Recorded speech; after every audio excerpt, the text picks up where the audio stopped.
only way is the right way. I might say, nobody doing it better. Y'all some lightweights. Malik Wright, up all day and all night, pushing all the buttons up to something till it's alright. He looking at it from all sides and angles. Got a stripes on his body like he played for the Bengals. Oh man, there's no one discussing it. They came, they stayed, they either did it or done it. Man, I love it, cause all they ever do is win. So kick back, relax, the TWSN.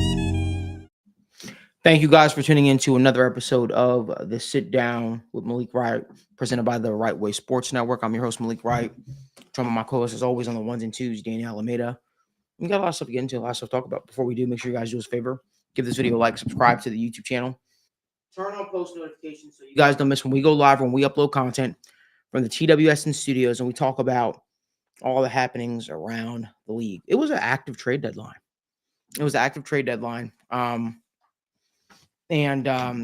Teams that wanted to get better, got better. Teams that saw the season as what it was, punted. Let me just start off by saying this. It's nice to know that the phones at Paycor Stadium were working. It's nice. It's nice to know that they saw that there was a need at cornerback, or they saw that there was a need on the defensive line, whether that be the edge rusher or the interior. It's nice to know that they realized that our running back, Zach Moss, is going to miss the remainder of the season due to an unforeseen neck injury. So you know what we're going to go out there and do? We're going to go out there and we're going to trade for our running back in Khalil Herbert, who's been inactive and not even being utilized by the Chicago Bears, who's fell out of favor with them. Meanwhile, all of the concern, all of the complaints had been pointed at the defensive side of the ball.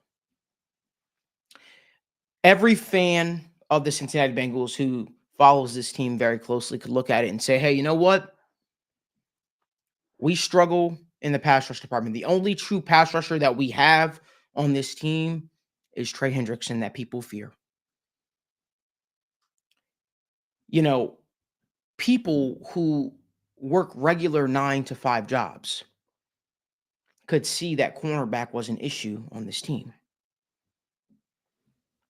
Meanwhile, that and this is why I talked about it yesterday. And I said, it's not just enough to be involved in conversations. It's not just enough to say that you have interest out there, that you're quote unquote being aggressive. You have to get the job done. I'm not happy. And judging by the result of the fan base on X or Twitter, and even in the comment section, you guys aren't happy. I really wish that I could have come on here and we could have talked about the Bengals went out there, they traded a fourth for Azeez Ojulari, or they went out there and they went out there and they tried to make moves on the interior of the defensive line to improve this team. I really wish that that was the sentiment that I came on this show with. I hate to be negative. I hate to bring up what could have been. I hate to bring up the bad. But if I don't do it, who's going to do it? So I'm going to start off by saying this. Be clear and understand what's taking place right before our very own eyes. At the end of the season, if Lou Anarumo was to lose his job, or with those people that are out there that are saying, hey, Lou Anarumo needs to be gone, look at what just took place. Honestly speaking, look at what just took place before you call for a guy's job. Because we all could see that the defense was an issue. We all could see that the defense was a spot that needed fixing. And we all thought going into free agency that they would have the wherewithal to say, hey, you know what? We're going to do everything in our power to leave no stone unturned to make sure we bring in the proper reinforcements to help this defense. Lou lost his starting cornerback. Nothing was done to address that. Pass rush we recognized early in the season, outside of Trey Hendrickson, it wasn't going to come from anyone else. What you had hoped to gain from a Sheldon Rankins and BJ Hill tandem, you haven't gotten, partly because of the injuries and people not being you know, being available for the team. But you do nothing to address these positions. What does that say to your team? What does that say to this fan base? Does it say that you want to win? No, not to me. To me, this feels like this is a letdown. This feels like a letdown, wholeheartedly. Daniel, there's more that I want to add, but I want to let you get in here and kind of give your thoughts real quickly. Yeah, I'm with you. And I think that the frustrating part, and this is the part of the conversation I want to go to in a little bit, is what would it have looked like enough to the fan base and to us to say, hey, we're confident in this front office. We're confident in what they're doing, because the day started out great, right? And that was a necessary move. And I think that the hard part about this conversation is we are going to kind of, and I feel like fans in general are going to kind of gloss over the Khalil Herbert news just because of what they didn't do. And I think that that's the part that's really frustrating, because they were making progress and they did address a major need, which was the running back position, because quite frankly, if you look at it the rest of the season, you're not going to rely on a Travion Williams to be your number 2 running back on a Super Bowl contending team, because that's what you're trying to be, right? So the Khalil Herbert news, and we'll get to, our full analysis. I want to talk about it. But when we discuss what they should have done, because that's the conversation, right? What could they have done? There were people out there and that were there for the taking, right? The obvious names, the Calais Campbells of the world. And this is the frustrating part, is saying, hey, maybe Azeez Ojulari, Malik, maybe that was reaching too high, right? Maybe that was a 4th round pick. Okay, fine. There were still other guys you could have went out there and you could have got. Listen, I agree with you, but I also disagree, because I don't want to allow any room for misinterpretation. Okay. Azeez Ojulari was made available by the New York Football Giants. Everybody with an earshot around the league knew Azeez Ojulari was available to be had via trade. We set the price. I mean, the Giants set the price as to what that's going to look like and what they're hoping to gain from it, right? Marshawn Lattimore just went, right? We saw Marshawn Lattimore get traded for, a 3rd round pick, a 3rd, 5th, and like a 6th or something like that. And they also traded a 5th back. So I don't believe that Azeez Ojulari was shooting high, especially when you look at the Giants that are saying, hey, this guy is available. I don't think that's shooting high. I think it's getting out of your own way and realizing what is it that you're willing to give? What is it that you're willing to do in order to help achieve the ultimate goal, which is hopefully a Super Bowl? The fact of the matter is, we all could look at it and we say, this guy Trey Hendrickson is out there fighting for his life, play after play after play. What are you going to do to help make that guy's job easier? The organization had an opportunity. They had an opportunity right before their very own eyes to fix it. Lou lost his starting defensive back. Lou lost Cam Sample, which was a very important piece of the defensive line from a rotational standpoint. And you don't have any other significant pass rusher outside of Trey Hendrickson that is really applying pressure on these opposing quarterbacks. We all knew that. We all could identify that. And somehow, for a team that's trying to get back on track, that's sitting at 4-5, that has a huge game coming up against the Baltimore Ravens, you say, you know what? Maybe that 4th round pick that we're holding on to is a little bit too important to us. Maybe that 5th round pick is a little bit too important for us. Hell, maybe that 3rd round pick is a little bit too important to us. And you take yourself out of the running for an Azeez Ojulari. Let me be clear real quick. Teams that want to contend for championships leave no stone unturned. That does not mean get reckless. That doesn't mean be stupid and trade a 4th round pick for a receiver that hasn't done anything in the league like the Dallas Cowboys did with Jonathan Mingo. It's not that. That's recognizing, hey, you know what? We realize that we have issues on our team. Let's try and fix it. Let's try and fix it. That 4th round pick, if you wind up making the playoffs and you go on a run, you won't be missing that. That 5th round pick, you won't be missing that. Hell, maybe even that 3rd round pick. You probably won't be missing that. And there are a lot of people out there. that are already kind of backing what I'm about to say next. Hear me out.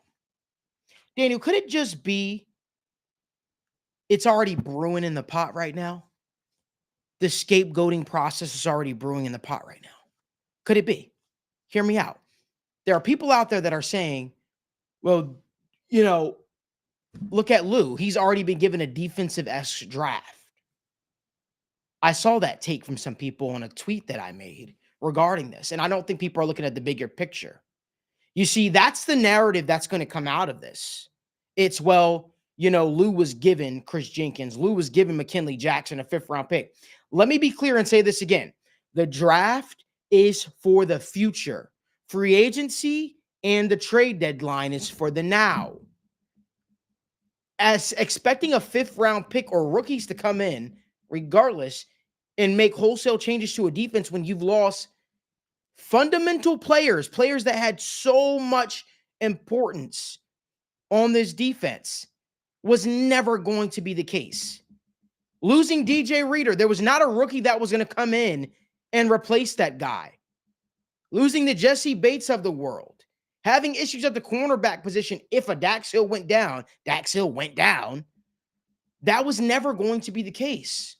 So when you look at it now, and I'm bringing these points up, everyone's going to forget that the Bengals did nothing to help Lou Anarumo's defense when the season's over. They're going to just say Lou's defense is bad. Well, that's the exact same thing that we've been saying for majority of the season. They got guys back, obviously, so they look a little better against, not so great offenses. But remember this moment when we carry out the pitchforks and this defense struggles against prominent teams. Remember this moment. Remember that in the face of adversity, in a time where you had a couple of weeks to trade for help on the defensive side of the ball, this team punted on that idea. Remember that. Remember they held on to that 4th-round, 5th-round pick, that 3rd-round pick that may have gotten them pass rush help. They punted on that. Remember those. So when you call for someone's job, right, I just want you to remember these moments. And when I look at it, that's why I was clamoring in the offseason for a Jared Verse. That's why we were talking about the pass rush help. And let me be clear. I'm super happy with the return on investment from an Amarius Mims. Extremely happy with what that guy's shown. But the point is, there's giving you defensive players, right, that are truly difference makers and guys that are just probably the next best guy up on the board. Dax Hill, I can point to several picks that people are pointing to and make a case as to why they fell where they fell. Dax Hill was always looked at as a tweener. No one knew if, hey, you know what? Is he going to be a safety in the league, or is he going to be a corner in the league, or if he's going to be, nobody knew what he was going to be or where his best spot was going to be. All you knew is he made plays at Michigan in that defense. No one knew for certain what he was going to be. And you know what? That evaluation process, that comes down to the scouting department. And so when, that's the NFL. Picks are gonna be a miss. You're gonna have a swing and a miss on some picks. Some picks are gonna hit it out of the park for you. But honestly speaking, what I'm talking about here is I can genuinely point to one offseason in particular, maybe 2 offseasons in particular, where they actually went out and they addressed the defensive line, where they said, hey, we're going to do everything in our power to try to help improve this defensive line. And what happened? They went far. When they added the DJ Readers of the world, when they added the Trey Hendrickson of the world, when they added the Larry Okunjobis of the world, when they added the BJ Hill and Avia trade, they went far. And now they're relying on a guy in Trey Hendrickson, mind you. Hey, remember this? Mind you, when you look at a guy like Trey Hendrickson, who's performed the way that he's performed for you, right, and done an amazing job, you can't just rest on your laurels. What are you going to do to help that guy? This is very reminiscent of the Geno Atkins and how he was in Cincinnati, how he was a dominant presence, dominant force. And we said for years, could you imagine if that guy had another player next to him to take some of the pressure off of him? Because Carlos Dunlap took plays off and whatnot. But there are so many different things to look at from, I guess, this front office, from this scouting department, when it's like, you know what? What can we do to try to help this defense out? And the job doesn't just start and end in the offseason. about what you do throughout the entire season. This is a team that that people have said has championship aspirations. Okay, well, what are you going to do to try to maximize said window, Daniel? Yeah, I'm with you. And I think that the point that you made, I think, is extremely valuable. And I think it's the point that you were saying about how the conversation shouldn't be about Lou. And this is Malik, I'm being honest. And it's kind of cool, that we're in this space. And it's kind of cool, obviously, the platform that you give people like myself to really change the narrative. The narrative, as you're saying, normally would be Lou is the scapegoat. I think we can change that now, right? The narrative should not be Lou is the scapegoat. This should be plastered everywhere saying, hey, no matter what happens the rest of the season, go look at what they did at the trade deadline. There was a clear need at running back. What did they do? They went out, they got a backup running back. There is a clear need at cornerback. And my fear, Malik, is, and this is a fear around the entire NFL, go look at what teams are currently struggling with. The Miami Dolphins struggled without Tua Tagovailoa. You can point to the backup quarterback position. You can point to the organization not prepping for the injury. I'm going to knock on wood here, Malik, but Trey Hendrickson is all that this pass rush truly has when it comes to serious juice. And I don't want to be in a position late in the season where we're blaming the organization saying, hey, well, crap, Trey's going to miss a game. Trey has to miss a series. What are we going to do for the pass rush? And that's what my concern is. And I think that's what the narrative shouldn't be is, hey, you're right. Lou Anarumo is he's working with what he has. You're not giving him what other teams are giving their teams, right? And this is another frustrating part. Go look at what, the other teams in the division, go look at what, the Pittsburgh Steelers are doing. Go look at what the Baltimore Ravens are doing. The Baltimore Ravens and the Pittsburgh Steelers, what they've done consistently and what they did in this trade deadline was they went out and they looked at the wide receivers, Deontay Johnson, they went out and they traded him. They went out and traded for Mike Williams. They went out and they traded for Tre'Davious White. They went out and they traded for, so many guys. Preston Smith. Why are these other teams doing these contending teams doing this, but the Cincinnati Bengals weren't? So I think that's the frustrating part for me is how the Bengals had this opportunity in the trade deadline and they didn't go out there and do it. So I think that was really the seriously frustrating part for me when it comes to what the Bengals didn't do in the trade deadline. But we can talk about Khalil Herbert real quick. I think Khalil Herbert is a guy that, like I said, he fits a need. He fits exactly what you needed. You needed a backup running back, and you got one. He was a solid pass protector. He's a better pass protector than Chase Brown is. And he does provide a serious juice in the rushing attack. I think he is very similar as a rusher to a Chase Brown. Both guys that, are very quick on their feet, both guys that excel in the zone scheme, both guys that have, serious juice when it comes to rushes outside of the tackles. But the concern still stands for me when it comes to this actual rushing attack, right? When we talk about this, their rushing attack on third and short, on fourth and short, it's not going to be a serious threat for the rest of the season. I went back and looked at the past 5 games. Malik, there was only one third or fourth and short that they converted as a rush. They were 1 for 5 or 1 for 6, and that comes from Zach Moss and that comes from Chase Brown and the rushing scheme. This team cannot succeed as a rushing team when it comes from short yardage. So this Khalil Herbert move it's clearly just a depth piece. So I like it. I think it's solid. I think he can add some juice in the rushing attack. I think he's a fine receiving back. He can make some big plays. He can make some splash plays. He can kind of be like a Samaje Perine in the sense, but is that a move that really moved me? No. And that's the frustrating part when you look at these other teams. The Detroit Lions, great job on them. Went out, they got Zadarius Smith, and Zadarius Smith is a guy that, he's seriously adding, and he was filling a major hole that the Detroit Lions have. And that's what the Cincinnati Bengals didn't do. So all around, I think that this team, they have a huge opportunity in front of them on Thursday. And they're just really betting on themselves. And that's the part where if they're betting on themselves, you have to be willing to deal with the consequences. And that's the nature of this business. And that's the part that we have to hold them to the standard. Hey, you're going to be held to the standard. If you lose this game, this is on you guys. This is on the organization. This is on you guys not prepping. And the scarier part, Malik, is if they win this game, right? And you get deep into the season and you're putting yourself in a position for the playoffs.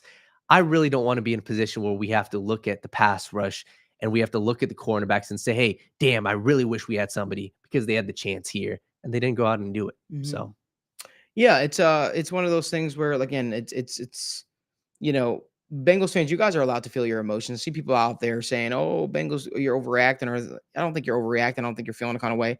I think the expectation was you wanted more, especially with the Diana Rossini report. A lot of people were expecting more movement, and people were asking me like, why aren't we seeing any like gifts from you?" It was like, I'm one of those people where there's a lot of speculation. Obviously, they were in on defensive tackles. I am not quite sure the names of the defensive tackles that they were in on. I was just told they were in defensive tackles, and it's one of those things where, I personally don't want to just put out hopeful tweets or anything like that. So I hope I wasn't pissing too many people off when I wasn't coming forth and just putting out gifts, stuff like that, kind of beyond that a little bit at this point. But, you just hope for a team that knew that they had so much riding on momentum and wanting to do something differently. You were hoping that maybe that they would show a different, some different stripes, if you will.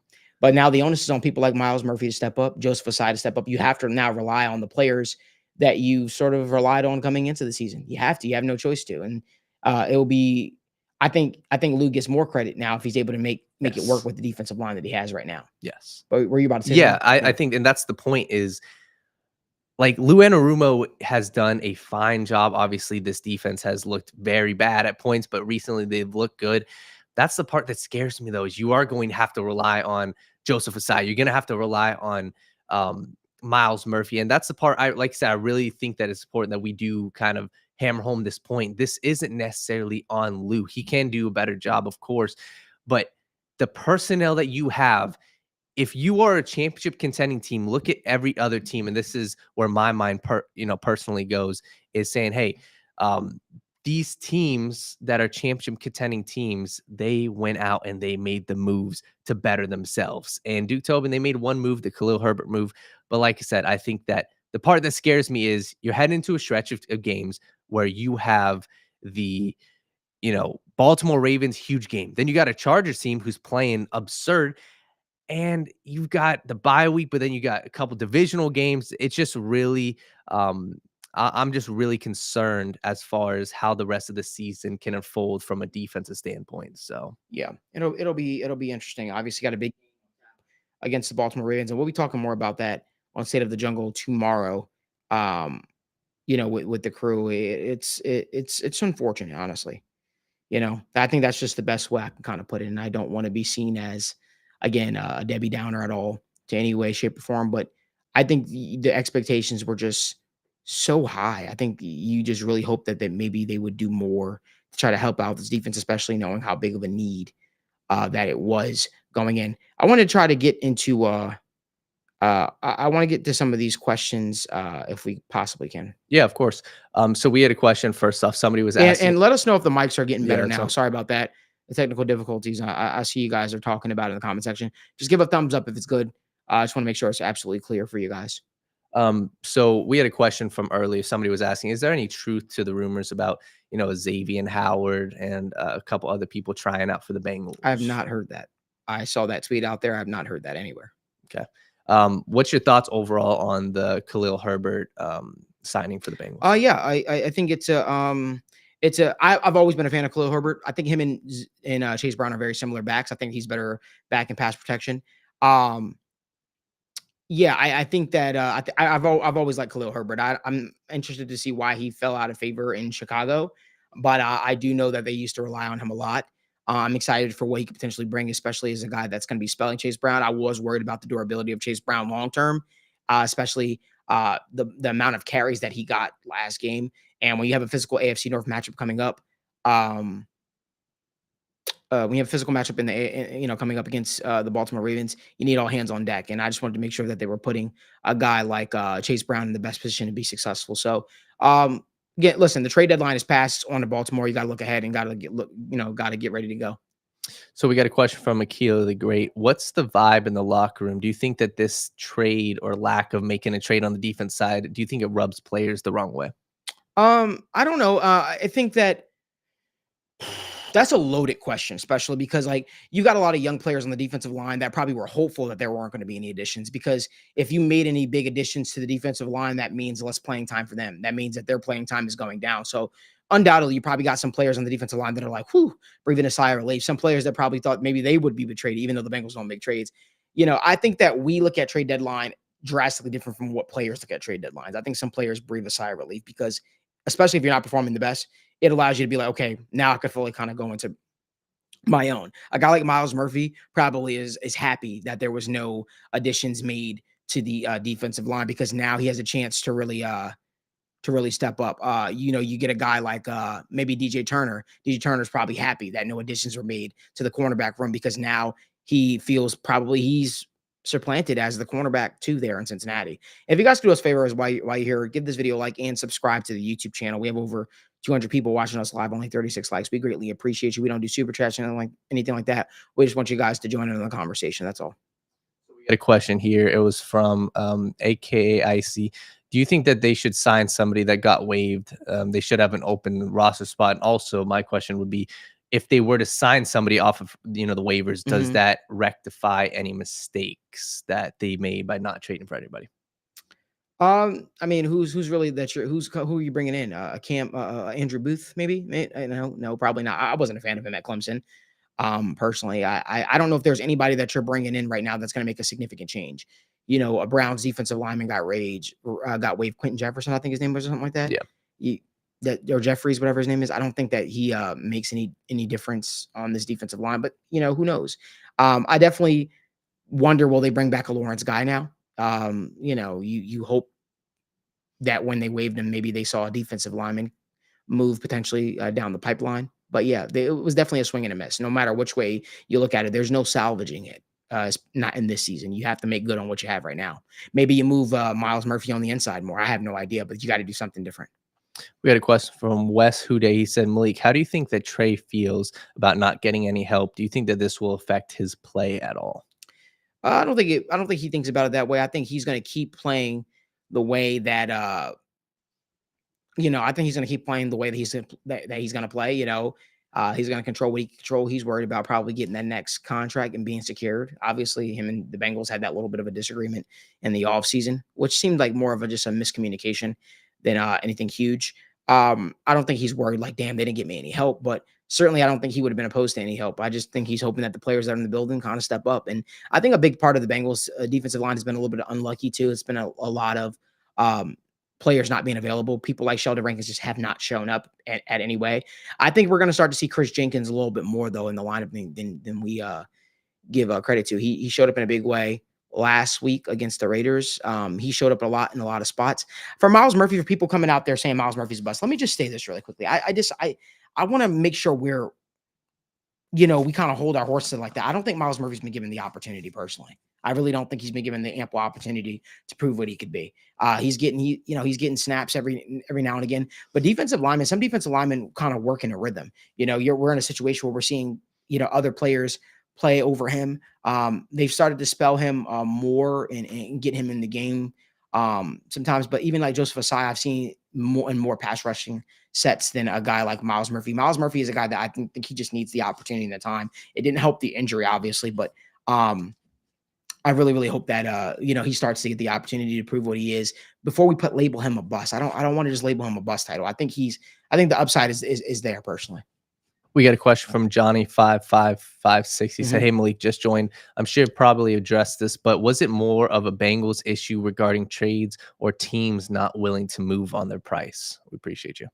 I'm sorry, say that one more time, Dan. Basically, was it more of an issue of teams not willing to move on their price? Let's say a Giants saying, "Hey, it's a 4th round pick and that's it," or more of a Bengals issue when it comes to not creating the trade or not making a trade? As far as I know, the Bengals are always very bullish on what they believe a player's value is, and they are not a team that is willing to give up too much, to get a player in the building. I definitely think that it's definitely not teams that are saying, "Hey, we don't want to trade with the Bengals." I think it's a thing of the Bengals probably low ball player. They always have this thought process that they have to win a trade. The Bengals 100% won the trade against the Chicago Bears. They gave up a 7th round pick for a running back that is fresh, that hasn't been utilized, and what we have seen do well in the league. So do you think, and this was another question somebody was asking, Killer ED said, "Do you think that the only reason the Herbert trade was made was so Duke could say, 'Hey, look, we made a trade, we tried'?" Um, I have my thoughts on that, and I'll tell you, I think that this was the bare minimum. I don't rate this at all. I think this was the bare minimum. I think that you placed the phone call, Chicago Bears, for a guy that they basically make inactive. He wasn't playing any significant time on this team at all, and you offer up a seventh round pick, got the job done. Oh, okay. You probably were even shocked that they that they did that for a seventh round pick. I think this was the bare minimum. I don't think anybody should be giving Duke Tobin credit for making a trade and giving up a seventh round pick for a Khalil Herbert. I think this was atrocious personally on his part. We got a question here from James Wright. He was asking about Lou Anarumo. He said, if Lou makes the playoffs and with this defensive personnel and wins playoff games, do you think that Lou should be in consideration for a head coaching 100%, job? but I don't know if he will be. I think the traction that he had to be a head coach probably went away. Personally, I don't think that I don't think that he'll find himself as a head coach, especially because of what how the defense performed to start the season. It would take something huge, like maybe the Bengals making a Super Bowl run, right? For a team to look at him like, well, look what he did with the defensive pieces that he had. But I do believe the defense will start to get a little better, just from the continuity perspective and getting, familiar faces, kind of seeing each other, looking at across from each other week in and week out. That's my thoughts. We got a question here from Slade Wilson. He said, if Ojulari was available for fourth, do you think that the Bengals should have made that trade Let's for be fourth clear, round he pick? was available for a fourth. I think the Bengals 100% should have made the trade for a fourth and a fifth if that's what it took. Because guess what? We're talking about something, a player that has 6 sacks on the season, albeit 2 against you, right? But a guy that can come around here and really make a significant impact. And you chose to stand pat. You chose to say that the players that we have, we feel good about. And it shows that while you say you're committed to a championship, while you say you're committed to getting better, well, you didn't do that. And I hope you know the eyes of the world are on you. And when I say the world, the eyes of Houday Nation, all right, Bengal Dome is on you. And this offseason, you have to make significant changes if you want this fan base to believe in the vision of this team, especially on the defense side of the ball, because everyone can look and say, hey, you know what? It wasn't enough what you've done for Lou. And I never like to come out and just say this for a coach, but I'm gonna say it right now. This was a shit show. This was bad. This is bad. You could have done something. You could have done something. There's so many teams out there that were expecting to contend that no longer are in contention. And guess what? They were looking to potentially sell players and trade players. And, placing a phone call, making a trade, and just seeing what potentially that player could go for is I wonder what gets done in that. It's not just enough to just be close to trade for a player. Get over the finish line. If you're serious about a championship, get over the finish line, and you didn't do that. So we got a question. Justin S was saying, I don't think management thinks that this team can win this year. This may sound like a weird question, but do you think that they're confident that this team can make a serious run in the playoffs and even win a Super Bowl? Do you think that that's what their mindset is? Hey, this team right now can win a Super Bowl. Listen, I think that they are looking at it and they are saying that, but I think that there's a built-in excuse now that's not named Zach Taylor if they don't. And I think it's Lou Anarumo, and I think it's very fucked up and unfortunate. Personally, that's just how I feel.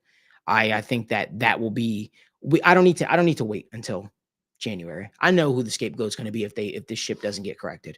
I know who it's going to be, and guess who will still be the head coach? Zach Taylor. We made changes, but we didn't make enough changes, and then that absolves you. Listen, and remember, a change absolves you from making wholesale changes. If you make some tweak, it absolves you of making wholesale changes, meaning we won't look at Lou. I mean, we won't look at Duke. We won't look at Zach, but we will make a change. We'll make a change on the defensive coaching side of the ball and say, hey, it was just a defensive coordinator. Okay. Well, we'll see. The fact of the matter is what today told me was the Bengals, while they've made strides, they have a fundamental issue in the front office, and his name is Duke Tobin and staff and company. There needs to be a philosophical change from the organization's approach to build a championship roster. And I hope, and I'm going to keep using my platform and this desk and this mic week after week to talk about that, because remember what I told y'all a couple of weeks ago. I said how they approach the trade deadline will tell me who I need to look at directly when the offseason comes. The Bengals need to make changes from a front office perspective. They need a new voice in there. They need someone different in there to bring new ideas to the table that can potentially take this roster over the top. You've made a lot of changes in terms of, Joe Burrow is your quarterback. We realize that we need to put a winner on the football field. Okay. But that doesn't just mean the roster that you came into the season with, right, is the roster that you leave the season with. And I think that was a big part of the discourse that we were having the last couple of weeks, the last couple of shows. This was my fear. And here we are.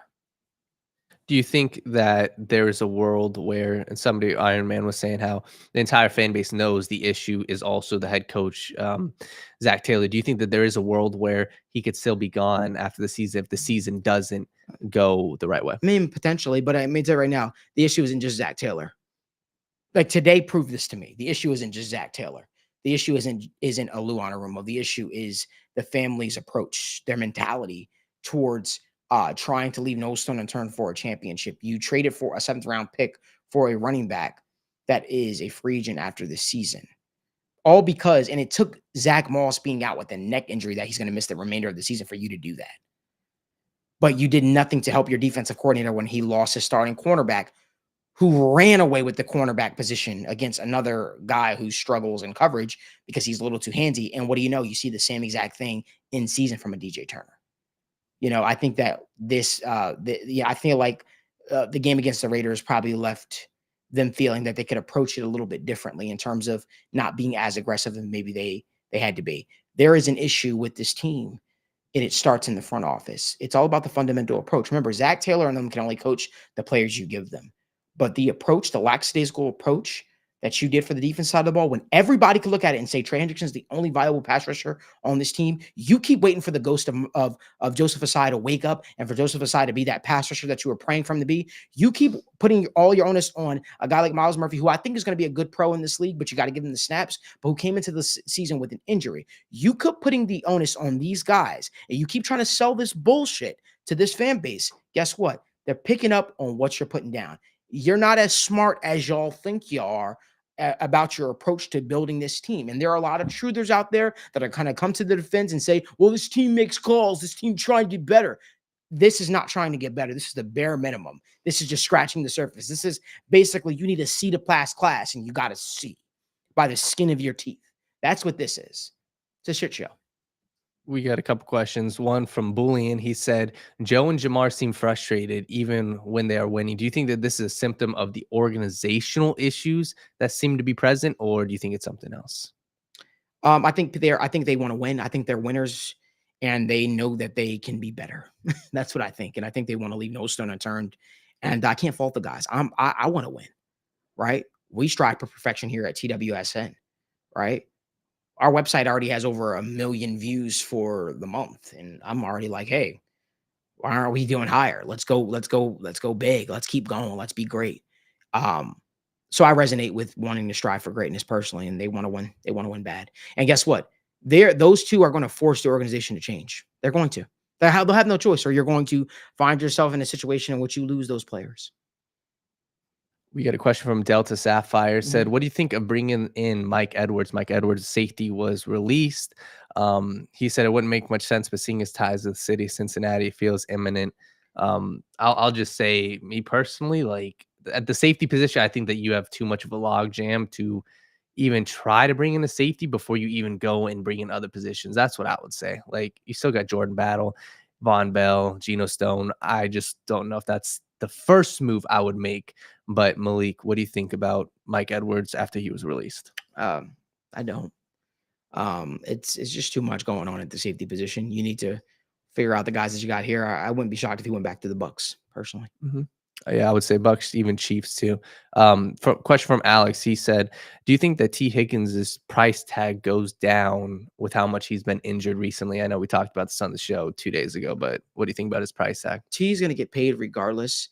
But if I'm looking at a team, how could you pay the guy a ridiculous amount of money when he's dealt with soft tissue injuries. The soft tissue injuries scare me more than just the available. I mean, that's just scary overall because you wonder how much of it is just posturing. You wonder how much of it is actual, a real thing.